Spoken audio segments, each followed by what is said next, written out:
Hey everybody, Tim here with tonight's episode of Star Trek Deep Space Nine, Season 2, Episode 22, The Wire. One of my favorite episodes, definitely in my top 10, maybe even my top 5. Fantastic episode. Kind of reminds me of the Next Generation episode, Symbiosis, which I did that review with my husband. It's about drug addiction, is what essentially it boils down to. And I think this one does it in such a good way. So it starts out pretty basic. We see Garak and Dr. Bajir going out to lunch, pretty standard stuff. And Garak he told Dr. Bajir to read a Cardassian novel, The Never-Ending Sacrifice. And it's about 7 generations of a family. And Dr. Bajir doesn't like it because he says it's just the same thing over and over and over again. And Garak is kind of like trying to emphasize, like, that's what life is about. That's the point of it. And they're just kind of going back and forth, which it's great. I love to have literary discussions with some of my friends about just different novels. Like, oh, I don't see the point in this, even though it's a classic. And this one's great. And they think it's just pop culture. So stuff like that. And slowly during the conversation, Garak is like getting a headache and he's just not being himself. And he leaves. Which I'm going to get to a little subplot right there. It's kind of funny. We see Dr. Bajir having a conversation with Dax because Dax has a plant that's dying. And she calls Dr. Bajir to heal it. And he's like, I'm a doctor, not a botanist, which is a great throwback to Bones in the original series. So I'm just going to kind of boil it down a little bit because I don't like these videos to go for too long. So we next see Garak dealing with Quark, and it's some interesting conversation where we know Quark has been on the station for like 7 years or something ridiculous at this point. And Garak is like, I've never done business with you, and I've never wanted to, but I'm desperate. And so Dr. Bashir is like, okay, what's going on? And of course, Quark's not going to give out his sources, so he's like, oh, it's nothing. So later on, Garak shows up at Quark's just drunk out of his mind because he had a headache and he needs to kill the pain. So already where I've seen substance abuse and I've seen addiction in my life from different people. And so it's amazing to kind of watch these symptoms where you see people and the first thing they kind of turn to is alcohol because it's the easiest way to kind of numb some stuff, depending on what's wrong with you. And so I thought it was really interesting. And from here, things just kind of twist, and it's very difficult. I should have kept better notes to kind of get it. It almost reminds me of like the Joker in the Dark Knight movie, where he keeps giving different stories. And so Quark reaches out to a Romulan to get the stuff that he needs, and this Romulan freaks out about how the Obsidian Order is going to find out, and he just like shuts off the communication.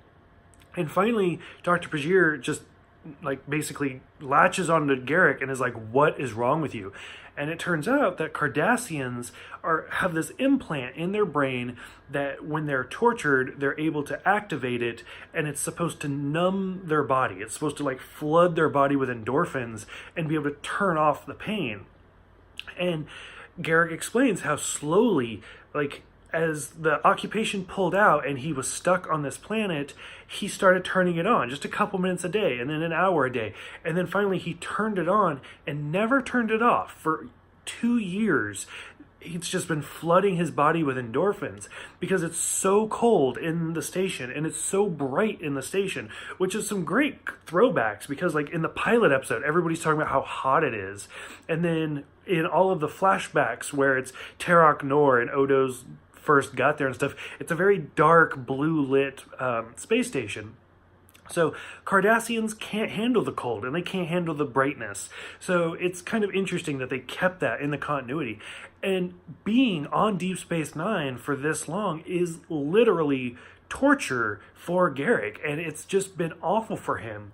And Dr. Bajir comes and basically is like, you need to turn it off and I'm going to help you and I will get through, we will get through these withdrawals.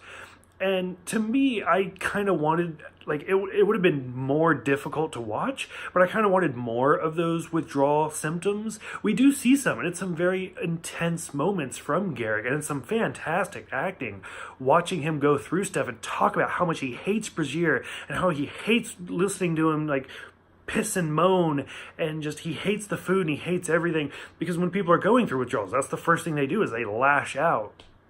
And so it's really interesting to watch him going through all of this different stuff. and he starts telling different stories about how he blew up a shuttle, and that's why he's in. That's why he was kicked away from Cardassia and he's in exile. And it turns out he didn't blow up the shuttle. He let it go, and that's why he's in exile. And then one of these people were his friends, and they like betrayed him. And then you find out that that's actually his real name. There's all sorts of stories going on, and it's just kind of interesting to kind of watch Bajir slowly dig into who Garak really is. And like for this whole time, Garak's been a mystery, and realistically, he still is a mystery character. And we find out he was a Gull at one point. But it's a fantastically done episode. It's really, really well done to kind of see all of the different like ways that this drug addiction kind of gets to him and how he has to overcome it, but Bajir is always there to be with him. So overall, I think this is a great episode. Like I said, it's definitely one of my favorites. For those who have seen this one, did you guys really enjoy this one? Did this one stick out in your mind at all? What did you guys think about learning about Garak's past and his connections with Dr. Bajir? Go ahead, let me know in the comments below. Thank you guys for all the comments and all the friend requests and all the subscriptions. You guys are all amazing. I will see you guys next time for the Return to the Mirror Universe crossover.